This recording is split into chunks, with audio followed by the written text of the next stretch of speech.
So Dan, I'm going to throw a word at you, and I just want to see what you come back at me with. We're going to talk about buildings today, and I'm going to ask you about a building at the corner of 7th and Pine. Oh, the Wainwright Building. Again, one of those signature pieces of St. Louis, and in so many ways a first. And people walk by it every day and don't realize its importance, and we'll find out it's basically communicating what it is, what it was about, what it was going to happen in that building on the applique on the outside of it. So it has its signature, if you will, on the outside, expressing what's going on the inside. You didn't have to guess. And walking through downtown St. Louis, you're going to pass amazing monuments and amazing architecture that the general public does not really appreciate the depth and the gravity of what you just walk right by. And we're going to dig into that today. And we have the person perfect for digging in on this particular topic. Absolutely. This is the Can You Dig It podcast. We crawl into the crypts, gardens, and forgotten cemeteries. Join Dan Fuller, your resident cemetery chronicler, and Joe Shields, the plot-loving development exec, as we unearth the dark secrets of St. Louis and Bellefontaine Cemetery and beyond. From garden geeks to history buffs with a taste for the macabre, as well as fans of iconography, this is your podcast. We love diving deep into the shadows of history. Let's dig in. I'm on today with Joe Shields, who I work with at Bellefontaine Cemetery and Arboretum. I had the pleasure of making his acquaintance when I brought him on as a volunteer, and since then he has come on to become full-time staff at Bellefontaine and has been very instrumental in our development office and bringing Bellefontaine Cemetery to a lot of new people who either forgot we were there or didn't know we were there to begin with. And I have the distinct pleasure of working with Dan Fuller, our cemetery chronicler or historian. I met Dan as a young volunteer years ago, 5 years ago now, and watched Dan build an organic volunteer program that is thriving. I would say one of the longest, most vibrant volunteer communities in St. Louis. Well, I appreciate that. So today on this episode of Can You Dig It, we're going to talk about architects and architecture, which the cemetery Bellefontaine has no shortage of, and St. Louis is just a rich example of. Yeah, but the lightning rod on this one is definitely somebody not as associated with St. Louis, and that's Louis Sullivan. And we are so privileged in St. Louis to have a number of Louis Sullivan buildings in St. Louis, but more importantly, my biased opinion, the apex of his 3 mausoleums in the Wainwright Mausoleum at Bellefontaine. And I know throughout the podcast we'll talk about and build up to really talking about that particular structure. But I think it's really important to get a little background before we get to kind of the filet mignon of architecture, and that's the Wainwright Mausoleum. And if I could also take this opportunity to introduce an amazing friend of the cemetery. His name is John Gunther. John is an accomplished architect, and I cannot reiterate enough, just a great friend of the cemetery. He has helped myself and other staff members and volunteers work our way through a mausoleum inventory project where I started to undertake that in 2018. And John came on board to help guide us through the ins and outs of identifying architectural styles and just a litany of other tasks that we needed to push through that difficult project. John has helped, with design on one of our buildings from 1877, and we are blessed to have him today to help guide us through a conversation about architecture in Bellefontaine and St. Louis. John, welcome. Thank you very much. It's good to be with you. Extremely happy to have you with us, John, but I think it's really important for people to get just a little bit more of an understanding of who you are and your background and some of your interests and what kind of connects you to the cemetery. Well, thank you very much. It's good to be with you. Yes, I'm an architect of 48 years now, and it's been a privilege to practice architecture here in St. Louis and other cities. some of my favorite projects that I've had the privilege of working on. The largest one was the Reshaped Arena for St. Louis University, 10,600 seats. I did that when I was a partner and design principal with Mackey Mitchell Architects.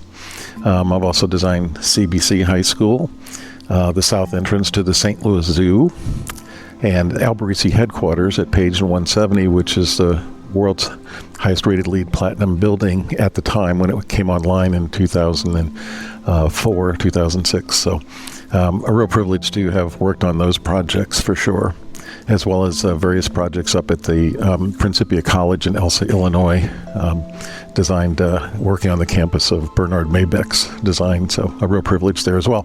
I also serve as president of the Society of Architectural Historians St. Louis chapter, and I have my own firm, John C. Gunther Architect, LLC. So you might know one or two things about architecture and some buildings in St. Louis. Yes, I am a student of architecture and history. So one of the most important things for an architect and for anybody in general is to stay curious and always ask why and ask why not, and learn more about the design of our built environment. I love that part about stay curious. And I know one of your big curiosities is our kind of topic of conversation, and that's Louis Sullivan. I know, again, he's more centralized in Chicago, part of, a large litany of people who are up there. But can you tell me just a little bit of your interest in Louis Sullivan? Well, yes, Louis Sullivan is truly one of the great architects of all time. He's known as the father of modern architecture. He was born in 1856 in Boston, Massachusetts, studied at Massachusetts Institute of Technology, then worked for Frank Furness, architect in Philadelphia, then William LeBaron-Jenny in Chicago. Then he took time off to study at the École des Beaux-Arts in Paris, came back to Chicago, and then started working for Dankmar Adler and became a partner of Dankmar Adler and Company and a principal of Adler and Sullivan, and produced a number of magnificent buildings. Some of the more famous ones in Chicago, the Auditorium Building of 1886 to 89. Also, the tombs that we will be talking about there, the Martin Ryerson tomb of 1887, the Eliza Getty tomb of 1890.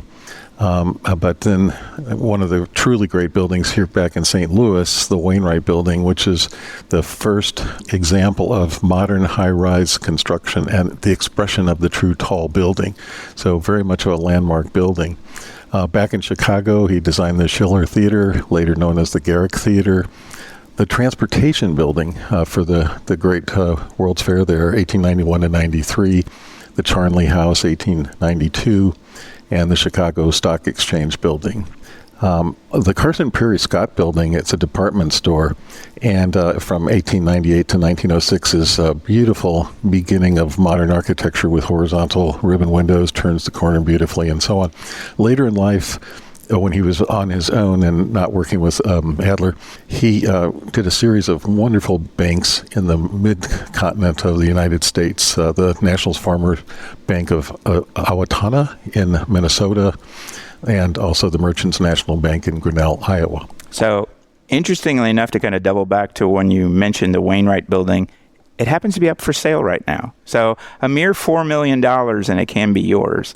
So the state of Missouri has decided to part ways with that. So it's going to be really interesting to kind of keep an eye and see what happens. So though we are talking about history, this also brings us forward to the contemporary times. The other thing, I want to kind of switch gears just a little bit. And again, this is where we'll kind of banter back and forth maybe a little bit. But though Chicago was kind of the cradle of all these architects, St. Louis, nothing to be embarrassed about. And so we have a litany, again, of architects who are laid to rest with Bellefontaine Cemetery. And we'll start to get these interconnections between Chicago and St. Louis. The first one that I'm going to bring up is Ramsey, which will help in the construction of the Wainwright Building and the tomb that we'll talk about later. In fact, yes, Charles Ramsey was the associate architect from St. Louis for all of Sullivan and Adler's projects here in St. Louis. So the Wainwright Building itself, the Wainwright Tomb, and then the Union Trust Building as well, and later the St. Nicholas Hotel. No longer standing, but an interesting building in its own right. Why do you think they had such a dynamic partnership, we'll say, going back and forth? Was there any kind of cohesion between? Well, did they go to school together? Or Well, from what I can gather, he actually was the first designer of the Wainwright Building, and so he produced a very traditional building, 9-story cubic building with vertical arches and sort of a layer cake, if you will, of different floors. And produced that in 1890. It was published in the St. Louis Globe-Democrat. And shortly thereafter, Ellis Wainwright realized what an important building this could and should be, and decided to engage Louis Sullivan and Adler and Sullivan to design the building and really raise the bar of the design. And this is where I'm going to jump in a little bit with something we'll talk about more later, and that's Ellis Wainwright. A seldom known name in St. Louis, but still one of the very important beer barons of St. Louis. He's a third-generation brewer. His grandfather migrates to the United States. His father and uncle will pick up stakes and move to St. Louis. And while most of our breweries are really focused on lager beer, the Wainwrights, being of English heritage, focus more on porters and ales. Though I will have to say that later on, realizing that lager is the way to go, they'll kick over some production there. So Ellis, and again, we'll talk more about him later, is one of those beer barons on par with Adam Lemp, his son William, Adolphus Busch, Eberhard Anheuser. So his name should be spoken within that same realm, although I find that most St. Louisans really don't know that. This is true. Well, and what's really interesting, and to draw it together with the Wainwright Building, is that Ellis Wainwright formed the St. Louis Brewing Association, and they were headquartered in the Wainwright Building, along with all the various businesses that Ellis Wainwright was associated with and had control over. And this is where, again, I'm going to drop a little seed that we'll reap later, but all of the iconography, the imagery, the applique, if you will, on the Wainwright Building downtown is actually inspired by the hop and how appropriate. Exactly. Being beer related. Yeah, exactly. Sullivan believed that every building should give expression to its function. Form forever follows function. And it should convey its ownership and purpose. And it should possess an individuality as marked as that which exists among men and distinctly separable from each other. And a certain kind of ornament should appear on a certain kind of structure, just as a certain kind of leaf should appear on a certain kind of tree. Ooh, so he was very much inspired by nature. And hops, as you point out, Dan, are incredibly important to the brewing process. And the ornament that you see on the Wainwright Building is of the hop family. Yep. So it's advertising exactly what this building is all about, what the owner does, and the source of the owner's wealth. So, John, in this era, was it common for architects to take a similar approach, or was Sullivan the first to really pioneer that? I think this is really unique and very forward-thinking.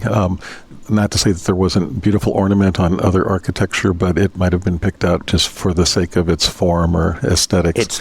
Its look. And this had true meaning, not only beautiful and aesthetic, but true meaning. It's like part of the pedigree. Exactly. And in an interesting way, it's sort of a giant advertisement for what this building's all about. So I think this is one of those really interesting topics that, people walk by every day and don't realize. So I think this is one of those things we should get a little bit deeper into. We like to dig a little deeper here. And so we'll circle back around.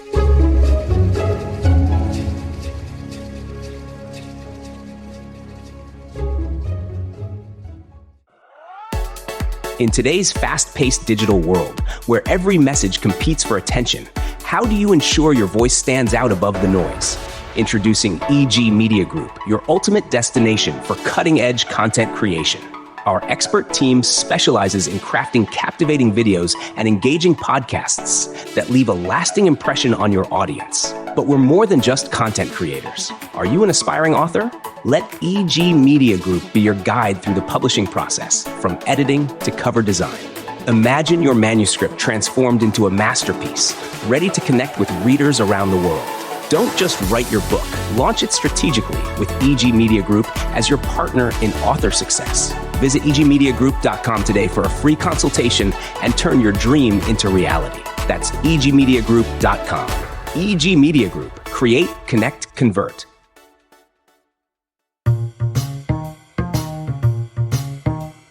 So I find it really interesting that every time I talk about the first true skyscraper in the world, everybody thinks automatically of height.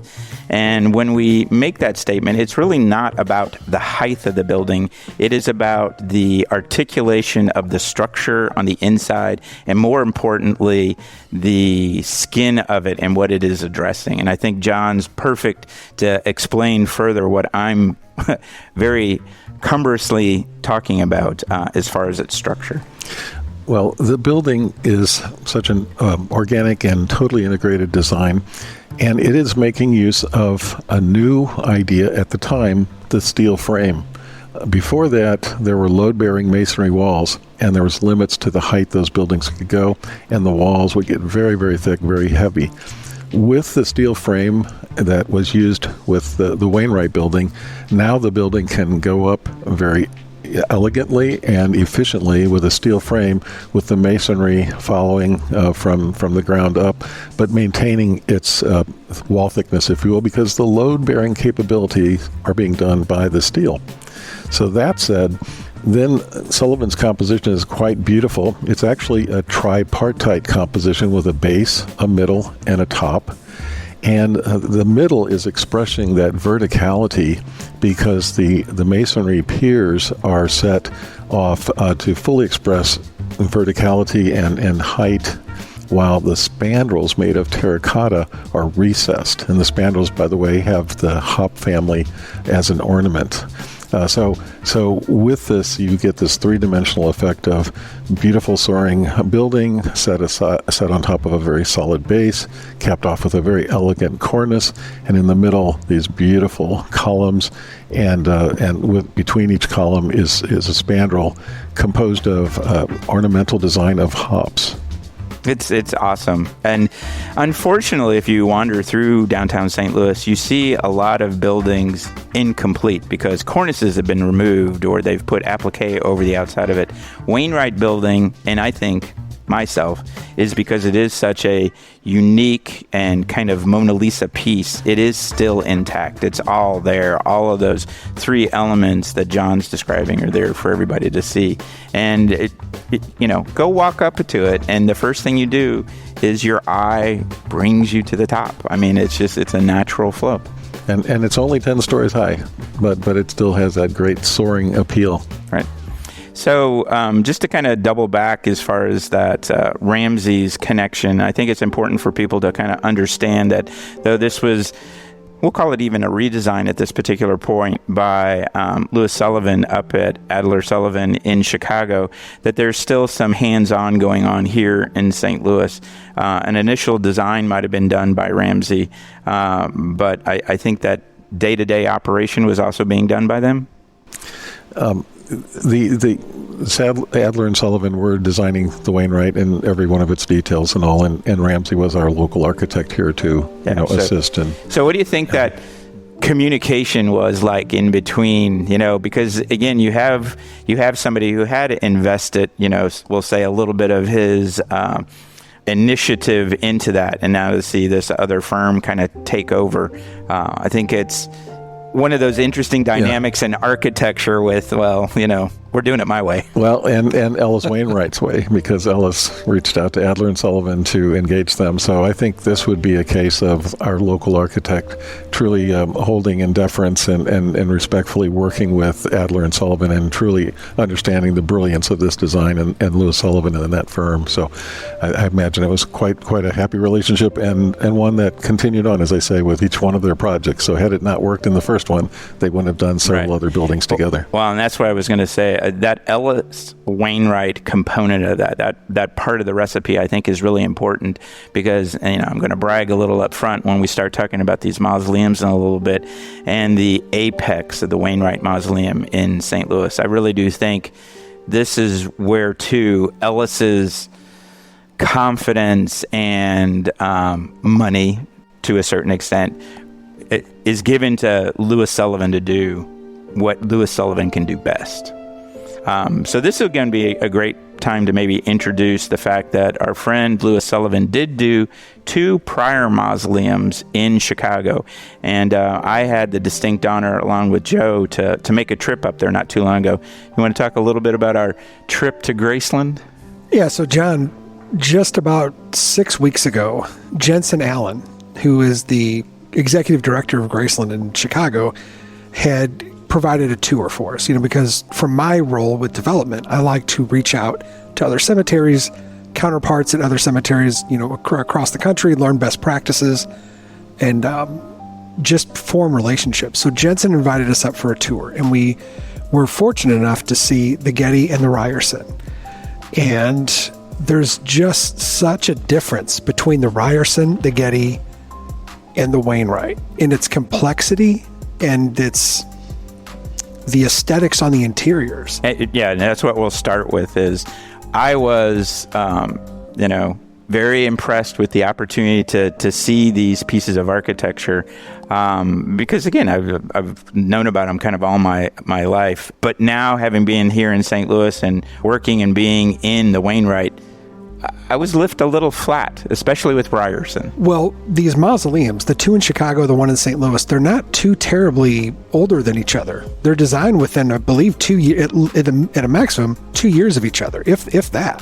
And to see, the 2 in Chicago for the first time, after seeing, I've seen the Wainwright for years, and to see the other 2 in Chicago not be as complex and the interior be as rich as the Wainwright, it left me with a lot of questions about why. Well, I think that just even more so sets off the idea that the Wainwright tomb is one of the finest works of architecture in St. Louis, in our nation, and in the world. And it's certainly the result of these earlier expressions that were studied with the Ryerson tomb of 1887, the Getty tomb of 1890, and then the Wainwright tomb of 1892. So we have about a 5-year span in there. But it's an interesting journey architecturally if you look at these 3 together. The Ryerson tomb, it was done for Martin L. Ryerson, who was a wealthy Chicago lumber baron and real estate speculator. And Sullivan draws upon history here and Egyptian architecture and combines 2 forms in this black granite building. One is the mastaba, this sloping base, and then a pyramid caps it off on the top. It's actually intriguingly very modernist in terms of its minimalism. There is sort of minimal detail to it, but you get the idea of the Egyptian architecture and Egyptian funerary architecture indeed. So it's this blend of reaching back into history and yet making it of this time. And it's interesting to see this hard polished surface and its reflectivity, reflecting the surrounding landscape. So it has a beauty in its own way. I have not had the privilege to see the interior as you two have. The Getty tomb of 1890 is replete with a number of true architectural design motifs of Louis Sullivan. The big solid, it's a cubic form, has a beautiful arch entry, and then a simple base along with a highly decorated upper half, and then a cornice that caps off the whole piece. And that was done for the partner, the business partner of Ryerson. So commissioned in 1890 by a lumber baron, Henry Harrison Getty, for his wife, Carrie Eliza. So at any rate, it's another exploration of architectural style. This one done in limestone, this time carved limestone, not unlike our building here. Starting to sound familiar, but again, what a journey, because you can't get two things more different in my estimation. I mean, right. the polished, hard, black surface of Ryerson, and then you get this softening aspect, and it is, again, I have always known the Getty. The Getty was, just one of those things that was always kind of forefront of it. I have known about the Ryerson much less in time, and so for me, it was a shock to see the Ryerson and then say, oh, this is the same individual who did that. When we got to the Getty, I'm I'm reminisced of what we will see later with the Wainwright. And I don't want to give too much about the Wainwright because we're going to dedicate a whole lot of time to that aspect of it. But I could definitely feel on my travel to what will become the Wainwright Mausoleum. The thing for me was, and I know you've been very much aware of this, is the fact that it is limestone. We have identified at the cemetery that limestone does not stand the test of time. And then, therefore, right after the construction, or in that time period after the Wainwright is built, the cemetery had gone with a premise that all future monumentation must be granite. And so the softer, able to be sculpted aspect of limestone is not in the palette of the architect-artist then after that particular point. But to see these two kind of locked into that time frame where that was capable. Do you have any idea where his inspiration for the design on the outside? And Dan, that was my next question for John. If, the Ryerson stands by itself with the use of the mastaba and the pyramid, it's its own entity compared to the other two. I can take a look at the Getty and the Wainwright and see very similar clues in each design. So do you know if the families in Chicago had an impact on what Sullivan was designing, or was this Sullivan's journey himself? An excellent question, and I don't know how much impact or influence each client had on Sullivan, other than to say Sullivan's motto that each design, each building needs to reflect its client's personality and where they're coming from and so on and so forth. So I have to say that I think the design for the Getty is reflective of the Gettys, and that's what led him to that design. I could also say that he's exploring these architectural forms and ideas, and he was quite fascinated with these beautiful arches in architecture, and he's making it his own with his beautiful stylized carvings and geometric patterns. So he's on a journey himself to explore architectural design and styles over time. But I also believe that these were reflective of the client themselves. So later in life, our friend Frank Lloyd Wright would take more credit for especially the Wainwright. But I know it's at this point in time that a young Frank Lloyd Wright came into the Adler Sullivan office. And, you wonder, because I do know how architectural firms kind of work. I mean, I'm talking about that over-the-table conversation. It is a primary person, but there is definitely influences from other. And in doing my due diligence and seeing the original drawings of, again, we'll talk about the Wainwright later, FLW shows up nowhere on any of the drawings of the Wainwright. But do you have any thoughts on how this new kid in the office might have had some kind of nudging effect in the Adler Sullivan office? I believe that he was there, as a young architect and absorbing the lessons from the great master. In fact, he referred to Louis Sullivan as Liebermaster, my master, and so he learned a great deal from him. I think he took a lot away, and he saw how Sullivan developed his geometric ornamental patterns and quite fluidly, and so I think Wright had huge respect for Sullivan. And learned a great deal, contributed where he could and what he could.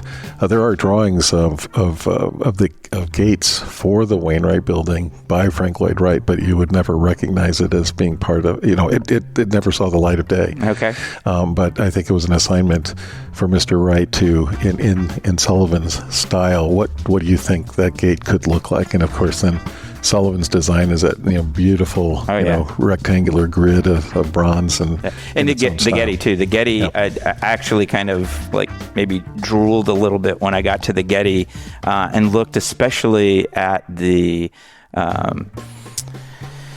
just the intricate detail in the mechanism itself. And then when we were confronted with the Ryerson locking mechanism, it was just this wonderful surprise to us. And again, just the intricacy of it was, it was the icing on the cake to the architecture. So, I think we're going to move forward, and then what we're going to do is we're going to switch gears as we continue this story and this journey of architects and architecture. And again, we're on our journey to my favorite, of course, and I think Joe's, the Wainwright Mausoleum. Absolutely. So we're going to pick this conversation up on the very next episode, and we hope you can dig it.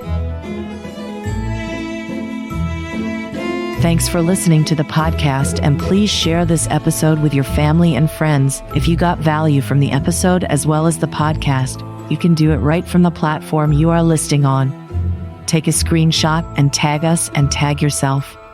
We are at Podcast Can You Dig It on Instagram.